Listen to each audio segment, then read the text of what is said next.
Bonjour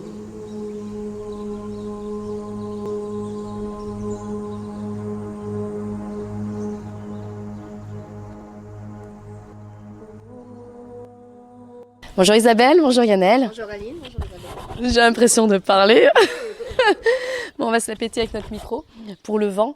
Bon, aujourd'hui, du coup, ça va être intéressant par rapport à développer un sujet sur les croyances et notamment la croyance avec le mort. Et j'avais envie de partager depuis quelques semaines à mes cavaliers, en fait, l'idée que je reprenne, c'est cette idée de remonter avec le mort. C'est pas encore complètement d'actualité, mais je chemine vers ça et en fait j'aurais bien voulu, avant que je parle, qu'on fasse un petit point déjà sur ce que j'étais avant, mes idées très fortes, mon côté très influençable aussi. Et puis toi Isabelle, ta partie thérapeute, ta partie où tu vas expliquer un peu tout autour de ce sujet-là, alors pas autour du mort, mais de tout autour du raisonnement du cavalier. Et puis après moi je ferai un point après, voilà. Merci. Alors pour ma propre expérience, avant de venir chez toi, j'ai toujours monté en mort et on m'avait toujours dit que le mort empêchait le cheval de t'embarquer. Bon, oui, vrai, faux, je ne savais pas. En arrivant chez toi, on a pris la décision, comme tous tes chevaux, et que était en side, et que toi, tu allais travailler mon poney en side, de le passer donc en side pull et d'enlever le mort. Alors complètement paniqué parce que toute cette croyance... oui, en side, j'ai absolument aucun contrôle. Alors moi, je fais que des assouplissements, enfin un petit peu de dressage, un petit peu d'assouplissement et principalement c'est du loisir, des balades en extérieur. Et je me disais, bah oui, mais enfin en side, s'il a envie de m'embarquer, il m'embarque. Et en fait, j'ai pris conscience que même avec un barbelé dans la bouche, si un cheval voulait t'embarquer, voilà, il y avait rien de, c'était pas un mort qui allait l'arrêter. Mais quand même. Mais alors. Sa petite action, Le mort a quand même sa petite action, mais cette action, on peut aussi l'avoir en side. Après, c'est une éducation que le cavalier doit avoir, que le cheval doit avoir, et que si le cheval veut embarquer au triple galop, mort, side, c'est la même chose. Les fois les plus que je me suis fait embarquer, c'était en mort. Ouais. Donc voilà, moi, c'était comme ça.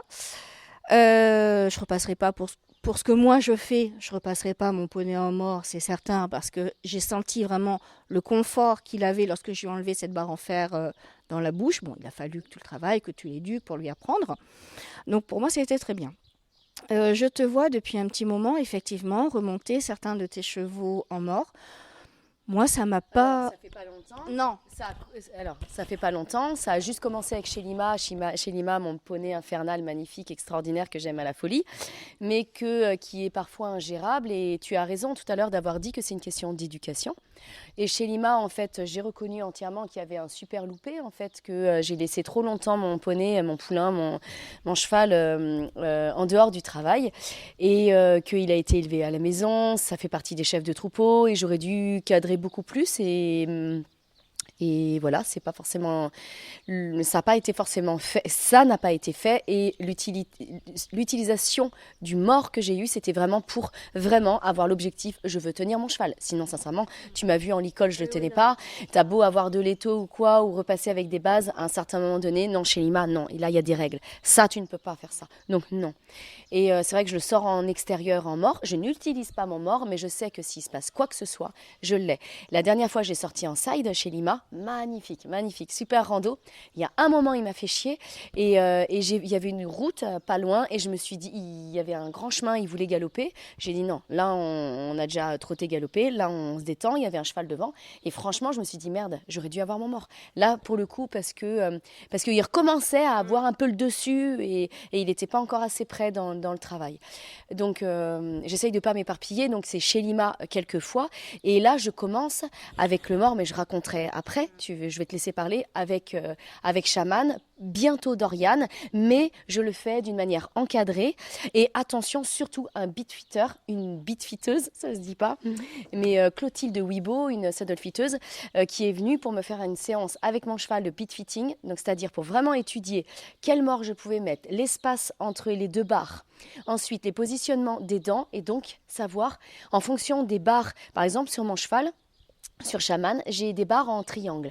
Ça veut dire que l'espace au-dessus est un peu pointu. Donc on va pas mettre n'importe quel mort. Et on va pas mettre le même mort qu'on va mettre avec Dorian. Donc il n'y a pas que l'ouverture de la bouche. C'est-à-dire, mon prof que j'aime énormément m'a dit sur mon ancien mort, oui, oui, ça va et tout ça. Il a vérifié que l'écartement. Mais non, il y a toute ça c'est très important de le signaler, il y a vraiment toute une approche des calculs à faire par rapport à la bouche, l'intérieur. Et une séance de beat fitting dure longtemps. Franchement, ça dure plus d'1 heure. On essaye différents morts, on voit la réaction du cheval. Et voilà, il y a eu toutes les mesures avant. D'ailleurs, c'est ce qui s'est passé pour toi et ton cheval. Donc ça, tu pourras toi raconter ta partie à toi. Et puis je te laisse reparler de ça, parce que moi je ferai après mon speech. Ok, donc là je rebondis sur ce que tu dis par rapport au beat fitting. Mon poney avait un mort, je suis passée par divers morts en plastique, en résine, en caoutchouc, en cuir, double brisure, à olive, tout ce qui peut exister, et je sentais quand même l'inconfort qu'il avait. Inconfort aussi dû à ma monte. Ça, voilà, parce que j'avais une main qui était quand même très dure avec le mort. J'ai fait appel justement à cette beat-fitteuse, qui fait du beat fitting, et après des heures d'observation, de monte et tout ce qui s'ensuit, c'est elle qui a trouvé donc le mort anatomique avec lequel je montais mon poney avant de passer en side. Et là, c'est vrai que la différence était flagrante. D'un cheval qui était hyper contracté au niveau de la tête, au bout de 2 ou 3 séances, je sentais vraiment le relâchement, alors que moi, ma monte n'avait pas changé. J'aurais dû, mais voilà. Et donc c'est vrai que le fait de faire appel à un professionnel pour mesurer vraiment tout ce qu'il faut dans la bouche et trouver le mort parfait qui convient à lui et pas à un autre, c'est top. Mais aussi, alors, le mort bien sûr, mais aussi le filet. Et ça, on l'a vu avec Shaman. C'est-à-dire, moi, j'ai pris les montants de mon side. Donc, c'est-à-dire, j'ai une tétière anatomique où vraiment, il y a 2 doigts derrière les oreilles. Pareil, le frontal, il n'est pas trop petit. Ça aussi, c'est très important de le dire. Que ce soit des mesures pour un side pull ou pour un mort, un filet pour un mort. Ça se prend, il y a des mesures à prendre. Et Shaman, par exemple, il n'y a eu aucune différence entre un bridon qui coûtait 300 et quelques euros et mon side avec j'ai juste des montants finalement à rajouter pour fixer le mort parce que le montant du side est déjà anatomique et en fait il n'y avait pas plus de confort avec les grandes marques, mais il faut tester. C'est pas parce que mon cheval Shaman a réagi comme ça que peut-être Dorian, lui, il aurait été mieux avec le filet à 300 euros. En fait, ce qui est principal, et je vais te laisser parler et après Isabelle aussi, en fait je pense que dans toute chose il faut écouter le cheval, que ce soit en saddle fitting, mais aussi en beat fitting ou même en side. Et connaître, moi je suis partie à parler, je parle un peu et je vous laisse parler après. Ou connaître nos activités. Moi, tu m'as connue depuis le départ. Je disais, je veux plus de mort parce que moi, j'ai massacré mon premier cheval, Lucky, le poney de ma vie. Il était en PSOA, il m'embarquait tout le temps, avec ou sans PSOA. De toute façon, il m'embarquait tout le temps. C'était un frappé de la vie, mais il était extraordinaire. Mais franchement, je me suis jamais autant fait embarquer qu'avec un cheval comme ça. Je montais donc tout le temps en mort. Et là, en fait, dès que j'ai pu, je me suis dit, stop le mort. Je ne veux plus parce que moi, j'ai la notion du mort. Non, je vais parler de ça. J'avais la notion du mort où on tire sur la gueule parce qu'on se fait embarquer, où on va être en réaction parce que le cheval fait une connerie, donc on va avoir une main un peu dure. Combien de fois dans les sauts-tréquesses on dit ta main est dure. Donc moi je me suis dit, moi maintenant, je fais du débourrage, je fais de la balade, je fais un peu de travail sur le plat. J'avais trouvé toutes mes techniques sur le plat, en licol, en side. Très très bien, très bien. Mais je suis en train de voir des choses et c'est ça qu'aujourd'hui je veux parler. Et donc c'est bien de monter en side. En extérieur, franchement les filles, à part chez Lima ou des chevaux qui... Mais ça veut dire qu'il faut que je me remette en question. Si le cheval est pas capable de sortir sans mort, merde, j'ai loupé quelque chose, quoi. J'ai vraiment loupé. Pour moi, allez, dans 6 mois, je changerai peut-être d'avis. Pour moi, j'ai loupé quelque chose si si je sors pas si je me dis, il me faut un mort pour sortir. Bon, d'accord. Chez Lima fait partie de ma petite exception du moment. En tout cas, ce que je veux dire, c'est que si c'est pour l'extérieur, autant mettre un maximum de confort. Mais maximum de confort, pareil, je vois des cavaliers qui utilisent des sides avec des cordes. Ok, il y a la moumoute, mais ils ont une main super dure. Ils se braquent tout le temps avec le cheval. Et sous prétexte, parce que eux, ils veulent être sans mort, et ben le cheval, franchement, ils sont toujours en train de tenir le cheval. Mais c'est catastrophique. Et du coup, là, tu disais un terme tout à l'heure pour les bridons. L'en-azur, ça peut être violent. Et d'ailleurs, ma saddle-fitteuse nous a bien dit que c'est très important que la muserolle du side-pull ou de la camor ou etc. sans mort ne descende pas trop bas parce que l'os du nez est tout fin. Donc c'est important de le laisser à 2 doigts dessous les apophyses zygomatiques. Donc voilà, j'essaye de passer rapidement.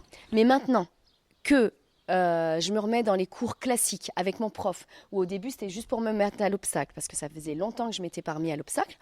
Et là, mon prof est en train de me faire travailler sur le plat, des choses super, où j'avais un peu, à force de faire du débourrage et des balades, il y avait un peu des manques. Et là, je reprends et je suis en train de suivre mon prof.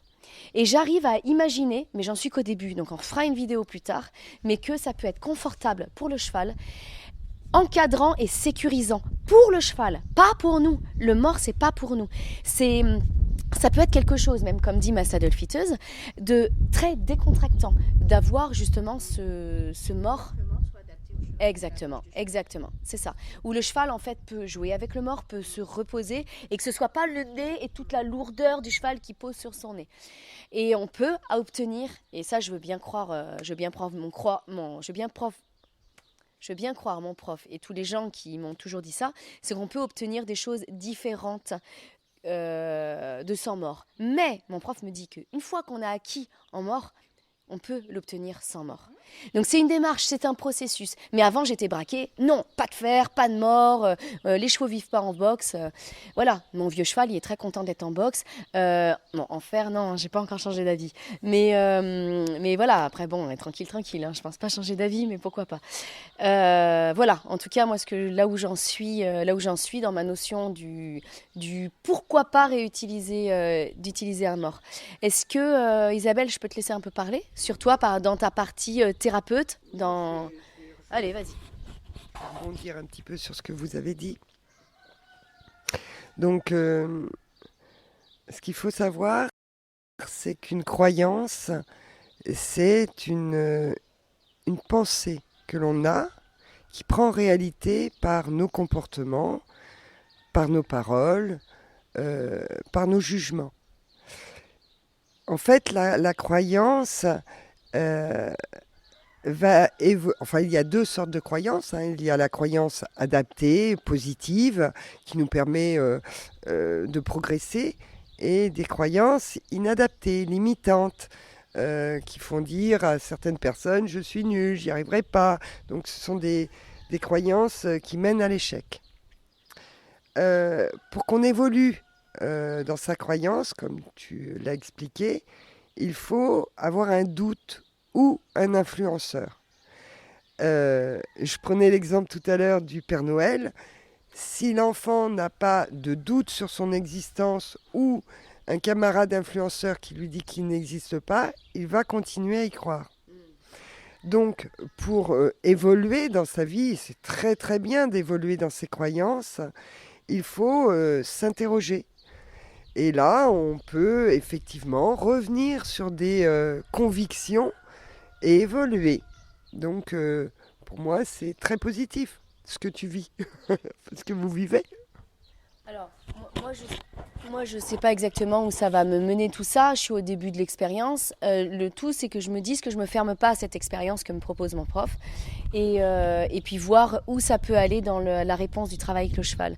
En tout cas, ce qui s'est passé par rapport à la séance de beat fitting, donc l'essai de différents morts, c'est que on a vraiment pu voir la différence avec Shaman qui avait différents morts dans la bouche et les réactions. Et franchement, c'était incroyable. Les différentes réactions, c'était juste incroyable. Entre le cheval qui était comme ça, mais juste, il y avait très peu de différence dans le mort. Mais franchement, pour moi, ce qu'elle a fait essayer, les 3 différents du début, ils se ressemblaient vraiment, quoi. Bon, bien sûr, elle va dire, bah oui, mais le petit truc au milieu, il est de cette forme-là, et là, c'est comme ça. Waouh! Et ça, je trouve ça assez magique. Yanaëlle, tu veux rajouter quelque chose? Je reviens donc toujours par rapport à la différence entre le mort et l'en-azur.